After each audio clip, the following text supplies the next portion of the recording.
2,000 documents to find out what's in them. How am I going to do that? I think, no, wait a minute, this is a computer. Okay. This is a computer, I'm not going to be that stupid. I'll just look at the date that they were created, and I'll just organize them by date, right? When you wipe someone's files off of the computer and put them onto a disk, the date that you did that becomes the date of every single file. So there's absolutely no one to tell me. No way to tell me what it was.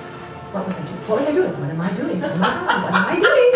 Because I would have spent the entire summer writing a curriculum, because I know, because I just finished a year doing that, where I had a co-teacher who refused to write anything down or have any plan or lesson plan or anything, but we only had 13 kids, you know, and there's only one grade.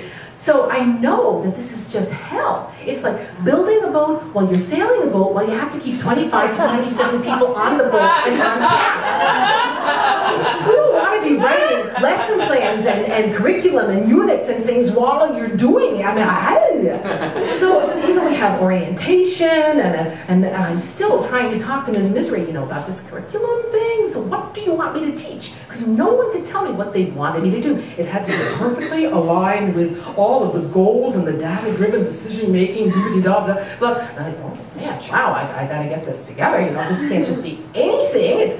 And so finally, I have a little meeting with Ms. Misery, and it's the Friday before school starts on Tuesday of Labor Day weekend. And I go into her office and she says, Ms. Dooley, how are you? And I said, well, actually, to tell you the truth, I'm really overwhelmed, and I don't have any idea what I'm going to be teaching, and I feel like any moment someone could just come in and tap me on the shoulder and say, yeah, pretty cool. You know what, Norah, you seem like you like kids and everything, but we're thinking cafeteria lady, maybe would be better. So she goes, oh, that's so funny, yes. I said, well, where's the curriculum? Oh, don't worry about that. We usually do expectations, and we do training, and you have to create a syllabi for each class and everything, of course, and then the kids, and we have all this rigmarole. I say, yes, but what are they going to be training for? They need to know there's going to be some carrot. I can't just hit them all with stick. I'm a new teacher here. And what are we going to be doing? Oh, look at the time. It's gone, right? So, all right, so nobody knows what I'm supposed to be teaching. Ms. Diehard, the curriculum person, says to me after a week or two, she says, oh, but don't worry about that. You're just enrichment. Then I go to a meeting of our department, and I went to like meetings all the time. I went to a meeting of our department, and we have to align all of our, what are you doing to align? That was my mentor. She was also the department head and my co-homeroom teacher. Oh yeah, as a teacher, I also had 13 8th graders that I was the advisor for, and I had to like take care of, literally take care of, because this school was going to close the achievement gap. Oh, I hope you're not laughing about that. One of my friends made a joke in a teacher's meeting, which in itself was quite unusual because no one said a fucking thing in any teacher's meeting ever. But he happened to make a little teeny joke after closing the achievement gap had been mentioned. Almost as if it was about that, and he was called into the principal's office and chewed out there. Okay, so I hope you're not laughing about closing the achievement gap, because it will not go well with you. Anyway, so I'm just enrichment. No, you have to align, and you have to have, so I was teaching performing arts with I had to make texts, basically, like the equivalent of a text, you know, with glossaries and all, 2 or 3 pages of handouts, and then I also had to have graphic organizers for everything they were going to do, and I had to have overhead projection of what the lesson was going to be, what they were going to learn, what the homework was, even before we finished the lessons. I don't know how the homework was going to be, but I had to have that because I had to write that down, I had to collect, I had to have 3 things. I had to give them 3 grades every single week. So that, you know, do the math, guys. That's 1,000 grades a week I had to enter into a computer. And the computer was a PC, which meant I couldn't do it at home because my computer at home was a Mac. But it made my husband buy a new Microsoft Word thing for his, but his system was, and I was trying to use his computer, and it took me forever. And then, about 3 weeks into school, my mentor calls together. Oh, by the way, we have a mentor. She was the mentor for all 7 new teachers. Okay? And I was, as struggling as I was, I was kind of in the middle of her difficulties because she had one teacher who was seriously ill and another one who literally did have a nervous breakdown. I just hyperbolized about it.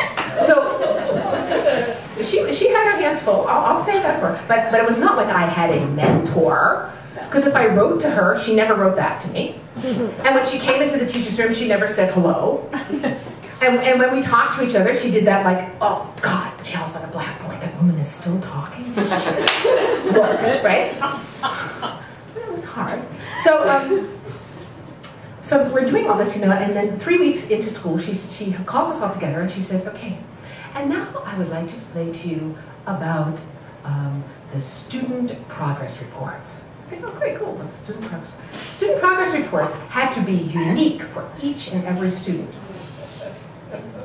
Excuse me, do you mean like, I've only seen some of them, even if you're a special adult, maybe like seen them 2 times? Yes. And every single one of them should have one line about what we're doing in the class, and one thing that they do well, and one thing that they need to work on. Excuse me, so really unique, like each one had, yes. Okay, so I said, even if you have 3, yes. And they should have their current grade, that's, figured out by at least the computer did that, thank God, because math's not my strong point. So I had to grade all I had homework, written assignment in the class, and an assignment for whatever project we were doing. Plus, I had to give them something, what do you call it, a participation grade, right? So we're talking about thousands and thousands and thousands. Now, I hadn't done it for 3 weeks. So I had like 4,000 little things I had to click into the freaking computer before I could write 334 unique. Oh my God. I stayed up on, I did everything I could think of. I hardly knew half of these kids. I just would look at some of those class lists and I could get like about 15, sometimes 20 out of each class of 25 and 27. Who this kid is. I guess they're a good kid. But I'll tell you, it wasn't good because I just couldn't sort it out. I mean, it was so awful. I went to my primary care physician and I said, look, I think I have ADD. She said, why do you think you have it?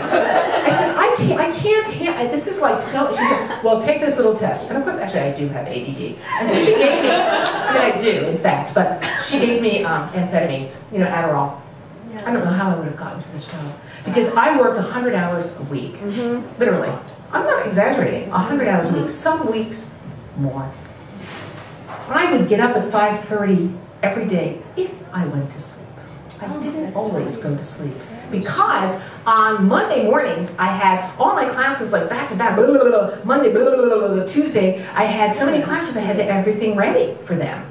And frequently the Xerox machine would break down. And it was really interesting, sort of the work ethic and the kind of collegiality, that was there. So like there were a couple people that I got along with, and we would do things like, gee, the Xerox machine is broken. Oh, let's do this, let's do that, and just stick a coffee turner into the and I would fix it, But the other 20-something were like, yeah, I know, but I have my stuff done.